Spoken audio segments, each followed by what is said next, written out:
Magandang araw sa inyo mga banateros. At eto na nga, nilangaw po ang tae. Ang tae sa lipunan. Ay nako, grabe ho. Ang lupit. Nung nakita ko po ito siguro umiiyak ko yung mga organizer nito Siguro sabi, kahit magkano bayad natin, di talaga natin mapuno. Ang bihira, oo. Alam nyo, eto kasi ano ko ito alam ko ito personal kasi meron po akong tauhan na nakatira ho dyan sa Payatas. Meron din po akong tauhan na nakatira dito sa may bandang Commonwealth. May nakatira din po akong tauhan dyan sa may Tondo. At sinasabi nila sa akin, Sir, pumasok kami hindi kami hindi kami tumanggap. Ano tumanggap? Ano ibig sabihin, Sir? Alam namin ayaw nyo yun, Sir. Ano yun? Yung rally ngayon. Naghakot sila ngayon, Sir. Grabe. Talagang bara-barangay ang hinakot nila. At ang laki ng bayad nila, Sir, Ang laki daw ng bayad. Sabi ko, ano yung akap ba yan? Malaki ang alok daw, pero grabe ho. Sabi ko nga, natatawa ako dahil sinong ginagawa nilang tanga? Hindi po ako nagtatanong lang sinong ginagawa niyong tanga pag nagbayad kayo ng tao tapos pupunta doon para paniwalain ng tao na marami kayo? Tama, mali. Itandaan ninyo, hindi nyo kakayanin kung isipin nyo na lang yung sa INC 1.7 ang pumunta doon. Sabi pa nga iba 1.8, di ba? Imaginin mo, ilagay na lang natin sa 1.5 million times 1,000. Pagkano na ho yun? Para lang atin po itong maintindihan. Paano nyo malalabanan yung ganong klaseng pagbabaya, di ba?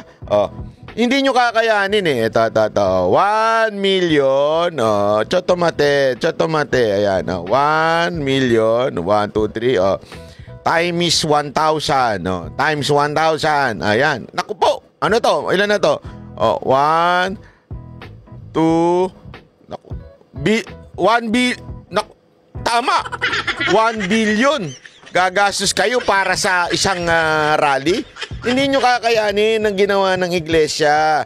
At ito, whether you like it or not, ipapakita ko sa inyo whether you like it or not, ang ginawa po ng iglesia po ay isa pong pagsuporta, hindi lamang po sa sinabi ni Pangulong Marcos, kung hindi kay BP Sara Duterte. Mamaya, patutunayan ko sa inyo yan. Baka akala ninyo, puro daldal lang tayo. Hindi, papatunayan ko sa inyo yan.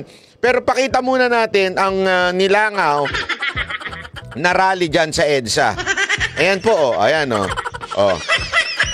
diba? Ayan po yung nilangaw na rally sa EDSA. Sabi ko nga anong napatunayan ninyo? Na pare-pareho kayong bayaran, ganon. Ako hindi ko sinisisi yung mga kababayan ko nagpabayad Yung mga kababayan ko nagpabayad dyan sa EDSA, okay lang. Okay lang yan, dagdag trabaho yan ang hirap na ng buhay ngayon, pambihira. Pero makikita nyo mamaya, yung ibang talagang nagtatakip ng muka, walang ini-interview. Tayo, may in-interview tayo. Habang naglalakad tayo sa INC, para talaga malaman, hakot ba to? Eto ba'y pinilit lang sila, pinwersa lang sila? Ano ho ba ang siste dito? Mamaya malalaman natin, papakita ko rin sa inyo yan. Pero ipakita muna natin, ang isa pang napansin ko, todo suporta ang mainstream media. Mula kanina pinapansin ko na yan, lalong-lalo na ABS-CBN. Grabe kaliwat kanan ng kanilang update na hindi nila ginawa doon sa panahon ng INC. Mapapansin nyo talaga na ito ay pinondohan. Pinondohan itong rally na ito, hindi lamang po sa mga binayaran yung mga mag-a-attend, pero talagang kahit mainstream media, masarap ang merienda, di ba? Paramihan yan para ilan ang nagawa mong balita dyan. Eto sa'yo, ganun. Ito pansit. Eto spaghetti. Eto hotdog, ganun. Eto panoorin ninyo. Ilan pang grupo na kontra sa katiwalian ang nagtipon sa EDSA Shrine. Kontra sa katiwalian o kontra kay Duterte? Mamaya ba? Ay, ituwid nyo yung balita ninyo. Political eh. At may nabuking tayo dyan. Meron dyan yung maingay. Kaya nung una, wala akong bilib dyan sa maingay na yan eh. Alam na alam ko na karakas yung ganyan eh. Oh, kayo lang naman eh. Kayo lang naman yung, kasi dating, ano yan eh, dating economic at chuchuchu, XX yan eh. Former. Naku po! Amoy na amoy ko na yung mga ganyang karakas. Yung alakas ng arrival. May packaging ang tawag dyan. May manager. Ganun ba? May packaging yan. Ngayong araw, pinatutsadahan nila ang pamamahala ni na Pangulong Bongbong Marcos at Vice President Sara Duterte. Makakausap natin sa linya ng telepono ang ating correspondent na si... Tingnan ninyo, mapapansin ninyo. Puro tight shot ang ginawa. Pag kasi ito bibigyan ko na kayo, tuturuan ko na kayo ng estilo para malaman ninyo Pag puro tight shot, medyo magduda na kayo. Dapat may drone shot yan eh. Diba? Katulad nun sa MMDA. Pag may tight shot, ibig sabihin, hindi mo mapapansin na, yun na yun. Sa likod nun, wala na. Wala nang tao dun. Ganun ang tight shot. Para uy, ang daming tao. Parang ganun ang datingan. Diba? Optics yan, ika nga. Raniel Pawid. Raniel, ano bang sitwasyon dyan at marami ba ang nakisali sa rally? Ruth, 80 grupo nga mula sa mga sektor. 80 grupo. Tingnan ninyo tingnan niyo yung mga grupo. Resign all. Hanginan yan. Gago. Resign all. Sino mamumuno? Tarantado pala kayo eh. Tangin ang gago. Sorry ako talaga every after ng live ko, sinasabi ko sa sarili ko, babawasan ko na yung pagmumura. Talagang pipilitin ko na yung best ko na hindi magmura. Pero talaga mapapamura ka. Resign all. Ano ba gusto nyo? Kaayusan o kaguluhan? Pwede ba yun? Resign all? Ako ayoko ng resign all eh. Paano tayo magpapunction yan? Kontakin mo? Walang mga leader yung mga pulis natin. Walang leader lahat. Ang gulo niyan. Anong tawag mo? Anarchy tawag dyan. Pagka ganyan, alam na alam mo na kung anong klaseng galawan ito. Di ba? Hindi ito anti-corruption. Hindi. Wala itong purpose kung hindi manggulo. Alam mo na kagad eh. Ng simbahan, agrikultura, estudyante. Kitang-kita nyo na kagad eh kung sino itong mga to. Di ba? At kayo namang mga anti-corruption dyan, hindi ho ba kayo nahihiya? Yung mga umaabuso sa ating mga kabataan at kababayan ang sinasamahan ninyo. Ako talaga, mangyari na ito, pero ayoko mangyari ito Pero kunwari, meron akong dadaluhang rally ng Duterte, tapos may dumating na mga makakaliwa, aalis, mag-walk out talaga ako. Hindi ko kayang lunukin ang ginagawa ng makakaliwa. Hindi ko kayang lunukin itong mga komunista na to. Hindi ko kayang lunukin. Kahit anong mangyari. Hindi ako para lang pabagsakin ng Marcos administration. Kasi ganyan yan eh. Pasensya na dun sa mga ibang anti-corruption kuno dyan. Tapos sasamahan ng ganito na gusto lang pabagsakin ng administrasyon ni Marcos. Hindi ako papayag dyan. Sorry kayo na lang. Sorry po pero pag ako nag-rally at kunwari sumama sa isang rally tapos kasama ko yung mga yan, out ako dyan. Yan ang salot sa lipunan. Yan ang tarantado sa ating bayan. Yan ang mga ng abuso sa mga kabataan sa mga probinsya. Hindi ko papayag. Yung leader nga nila convicted child abuser Tapos sasamahan ninyo, ano kayo? Supporter ng kriminal? Tama, mali? Ano pa? Yung kasama nila, CPP, NPA, NDF, di ba? Yung NPA, terorista yun. Supporter nila ito. Gusto nyo kasama nyo mga ganyan? Sorry out ako dyan pag ganyan. Ito halatang galawan to Ang narito para kalampagin ng gobyerno para sa tinatawag nilang dark age o madilim na kabanata ng Pilipinas. Dumating na umano sa puntong pulo na ang salop ng mga Pilipino sa kasalukuyang kahirapan ng bansa. Kaya naman ang mga grupo tumulak rito sa EDSA Shrine para ipakita sa pamahalaan ang kanilang pagkadismaya. Idinaan ng mga rallyista sa isang konserto ang kanilang... Tingnan mo mga itsura. Kabilang sa mga dumalo. Hindi, di ba tama yung sinabi ko sa inyo? Na naghakot lang. Tingnan nyo mga itsura. Sorry pero mamaya papakita ko sa inyo yung itsura ng mga taga ang mga nagrally sa INC. Unya, easy. Hindi kasi anong pinupunto ko dito? Wala naman sa itsura yan. Pero alam mong hinakot, 'di ba? 'Yun ang punto diyan. Alam mong hinakot. Hindi yan organic, ika nga. Kasi makikita mo yung organic eh. Ang kilalang aktivistang pari na si Father Robert Reyes. Aniya panahon na. Yung pari, ayan na naman yung pari na to. Para pisilin ang korupsyon sa bansa. Ito raw ang punot dulo kung bakit tikakos ang maraming Pinoy. Present din sa rally ang ekonomiya. Yun! Lumabas din ang totoo mong kulay. Finally. Kay VP Sara Duterte. Yung iba kasi maraming bilib na bilib dyan. Ako, hindi ako bilib dyan simula pa lang. Alam ko na amoy ko na kulay nito nung simula pa lang eh. Amoy ko na kulay nito, yung mga ganyang galawan. Lumabas na yan noong panahon na nila Pinoy. Alam ko na yan. Nagugat ito sa umano'y questionable paggasta sa confidential funds ng Office of the Vice President at Department of Education. Tingnan mo, ang target, yung confidential funds na naman. Tingnan yan. Gago! Wala na bang katapusan yan? Ginawa nyo nang ang blanco yung budget? Duterte.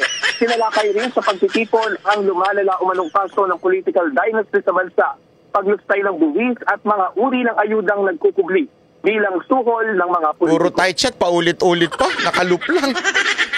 Group sa ngayon ay tuloy-tuloy nga yung sinasagawang concert rally dito. Every 5 minutes, no, ay nagpapalit yung mga resource person at yung ilang mga banda na kumakanta rito sa concert. Design all. Ito hanggang mamayang alas 8. Doon na sa gilid, yun lang yun.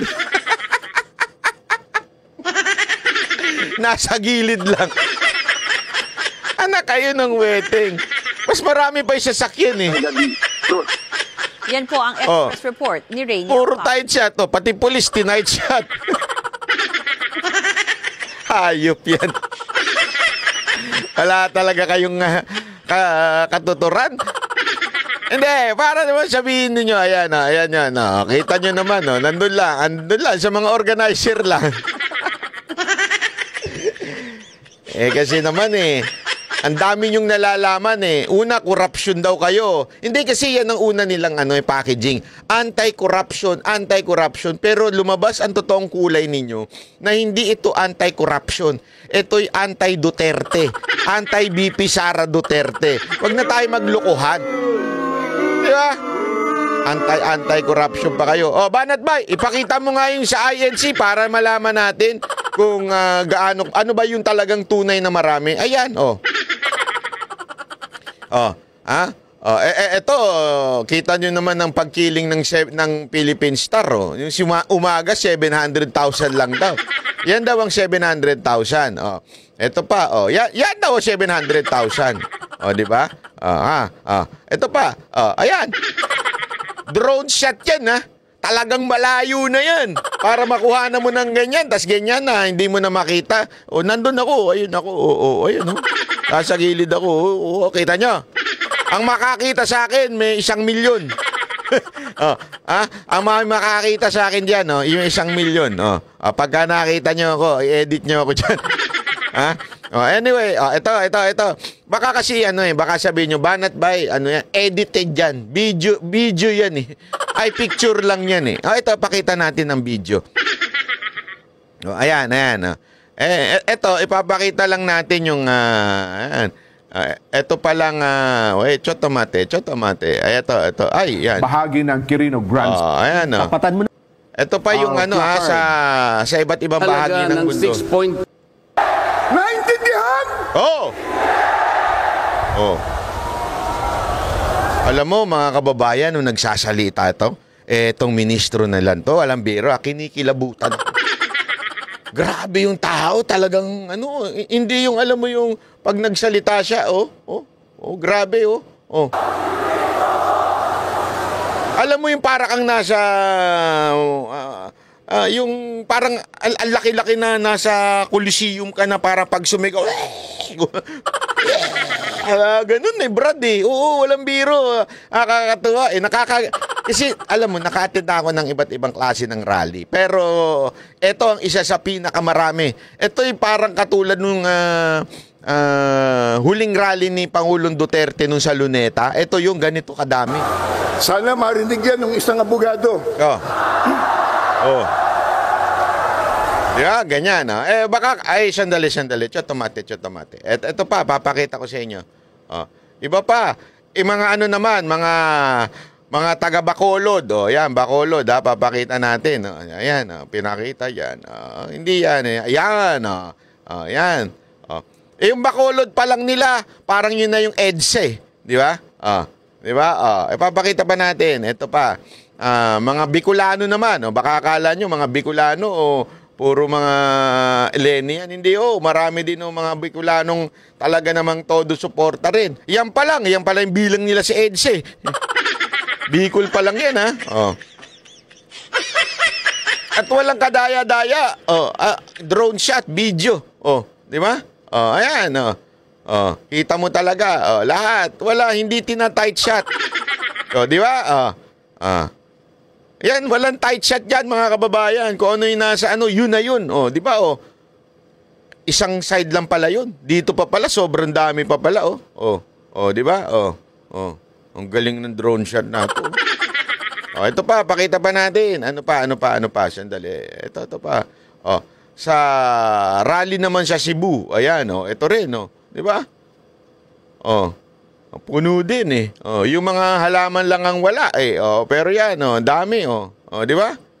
Pakita natin, buong-buo yan, ha? Hanggang doon, sa dulo. Ito pa. Andali, ito pa. Chotomate, kudasay. Ito yung, sa Luneta. Grabe, di ba? Andyan tayo niyan, ayun tayo, yung matabang yun,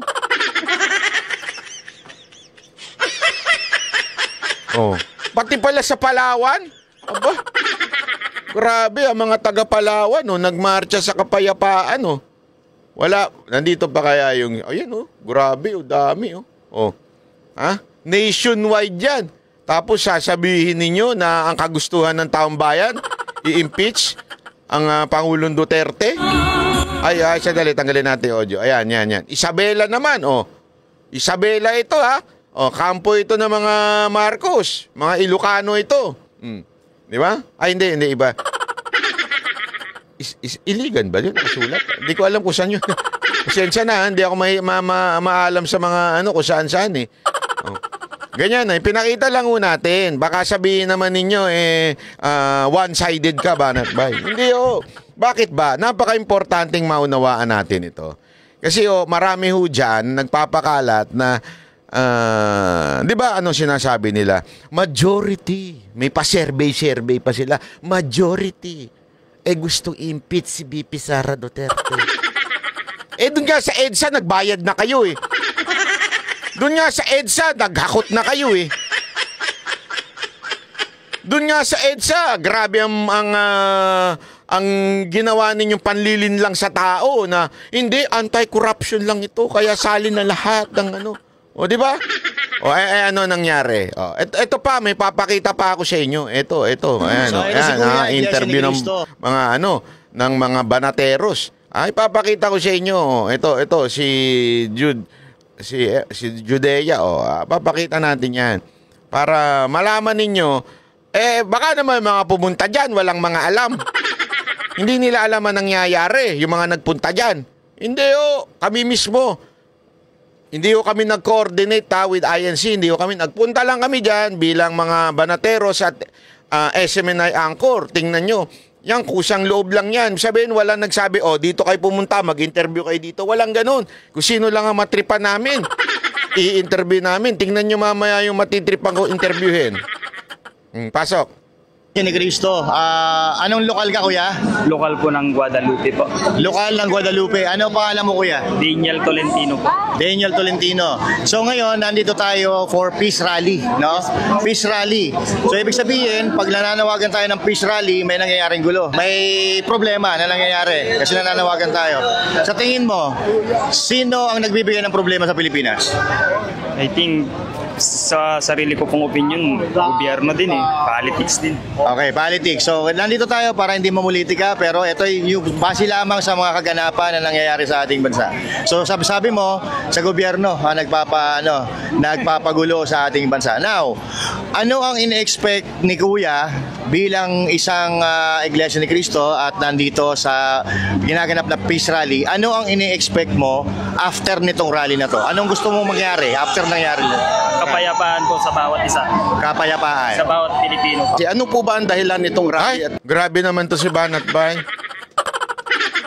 Napapaghalataan ka, ha? Yung mga ini-interview mo, laki ko pala sa video. Dati pa po yan, hindi pa ako nag-intermittent. Tingnan mo naman ang laki ng difference. Po kayo nag-participate? Ito po, bilang pakikiisa po sa ginagawang rally ng mga Iglesia ni Cristo, ito po hindi po dahil may pinapanigan po kami. Gusto po namin itong unity na to na hindi po bumaba ang Pangulong Sara Duterte kasi po mas maraming problema. Hindi daw bumaba si VP Sara Duterte. Oh, yan ha? Ang Pilipinas na mas dapat unahin po ng mga politiko kaysa po sa pagbababa po ni VP Sara sa kanyang posisyon po. So ayaw nyo po siyang yan ha?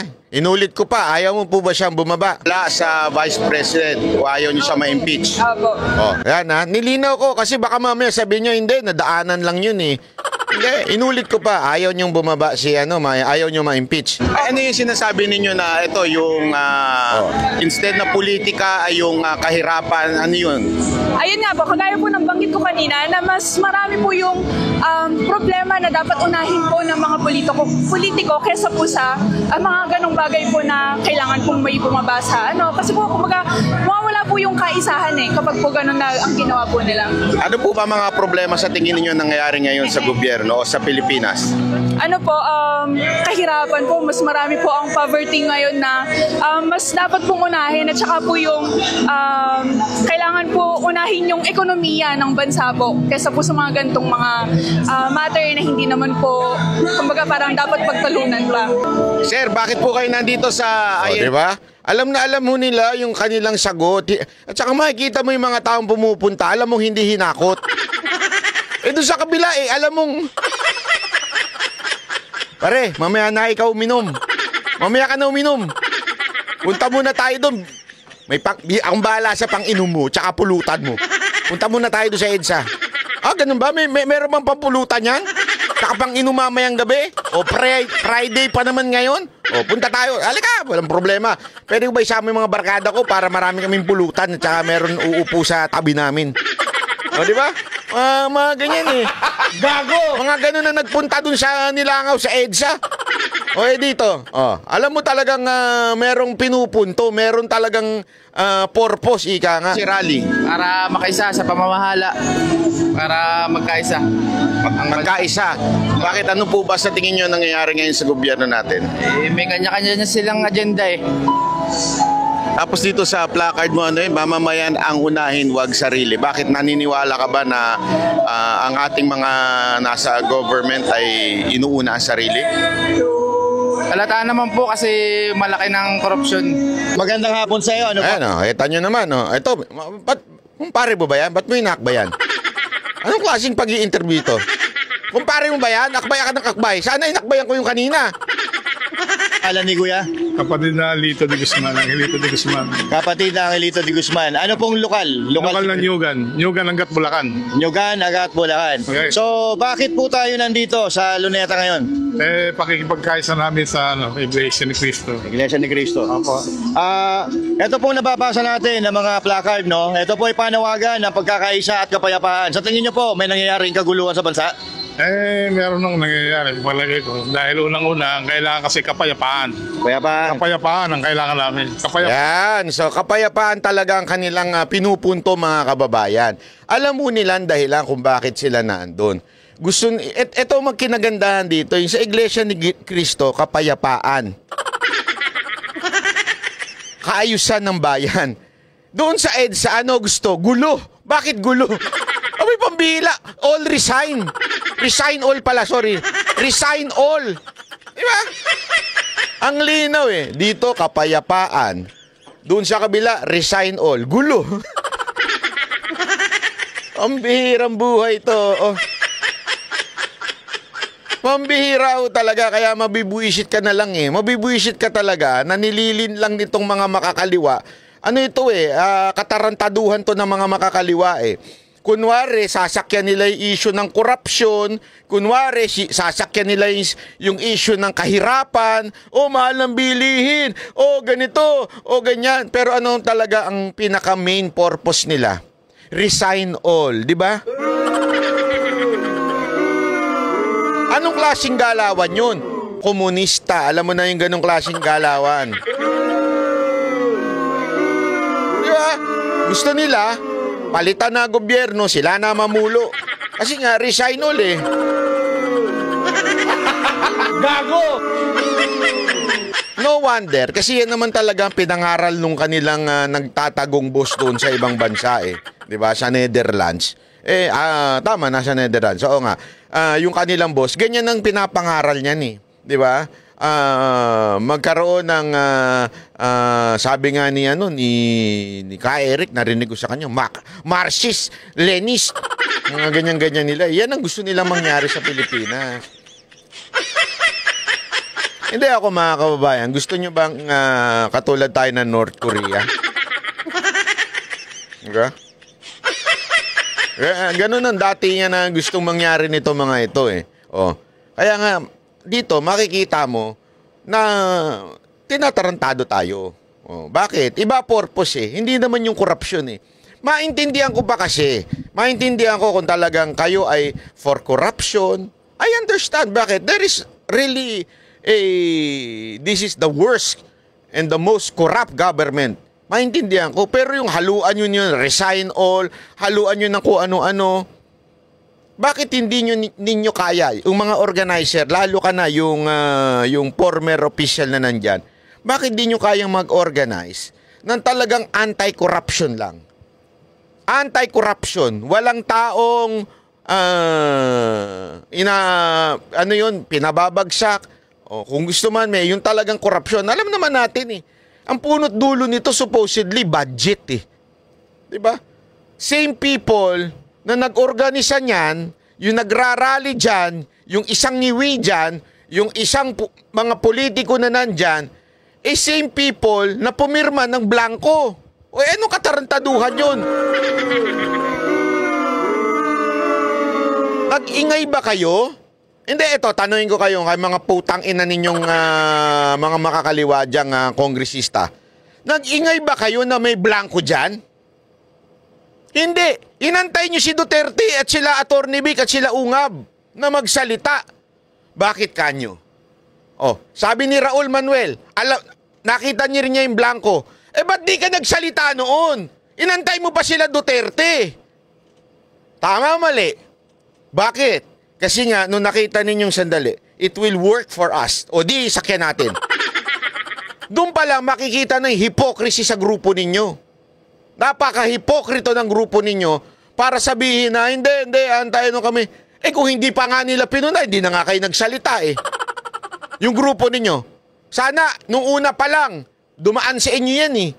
Ikaw mismo, umaming ka di sana, ang hilig nyo pa naman magpakit sa media, magpe-press con kayo. Sasabihin ninyo, nirereklamo namin ito kasi may blanco. Ano, inantay nyo pa na punahin ni Ungab, ni Atty. Vic at ni Pangulong Duterte bago kayo nag-react. Tapos sinakyan nyo para pamparami, dumami kayo, anti-corruption, tapos dinala nyo dyan. Tapos ang sigaw nyo pala, resign all. Diba, anong katarantaduhan yan? So kung ano yung pinaglalaban nyo noon, ganyan kasi ito mga makakaliwa, huwag kayo papaloko dito sa mga animal na to. Mula noong una, kunwari lalabanan yung sitting government, di ba? Tapos magiging opposition. Pag naupo na yung sitting government, babanatan uli yun. Pag naupo na uli yung kalaban na naman, babanatan na naman nila. Bakit nga? Ang gusto kasi nila sila. Kaya nga resign uli. Yan ang karakas niya mga animal na yan. Pero sa totoo lang, nung sila naman na namumuno, nung silang nasa kamera, nagsalita ba sila? Hindi. Puro sila pipe. Bakit? Kailangan din nila ng akap eh. Gago! Anong kaplastikan yan? Bakit nauna pa sa inyo si Ungab magsalita kaysa sa inyo? Oh. Eto kaya palpak yung ginawa ni Manuel eh. Kasi umamin siya na may blanco siyang nakita. Yung kanya ring na blanco din. Kaya nga ang tanong ni Atty. Vic doon sa aming interview huwag kayo nagpapaniwala dyan. Yung mismong journal ng Kamara, pumirma sila. Hindi naman sila nagsalita at sinabing blanco. Sinakyan na lang nila yan kasi ganyan nung sila, mahilig sila sumakay, lalo na si Manuel. Mahilig sumakay yan eh. Napanood ko na yung pelikula na yan eh. Ay nako. Anyway, hanggang dito na lang po muna tayo. Yan po ang ating update ngayon. Maraming salamat po. Ako po si Banat Bay. Sana naliwanagan kayo sa mga pangyayari sa ating lipunan. At kung pwede kayo ay mag-subscribe at saka mag-follow at click yung notification bell. At syempre, kung talagang mahal nyo bahay nyo, i-share nyo na rin itong video na ito para yung mga kaibigan ninyo mamulat at hindi maloko nitong mga makakaliwang grupo na ito. Okay? Maraming salamat po. Yan ang Banateros, boses ng ordinaryong Pilipino. Banateros ay walang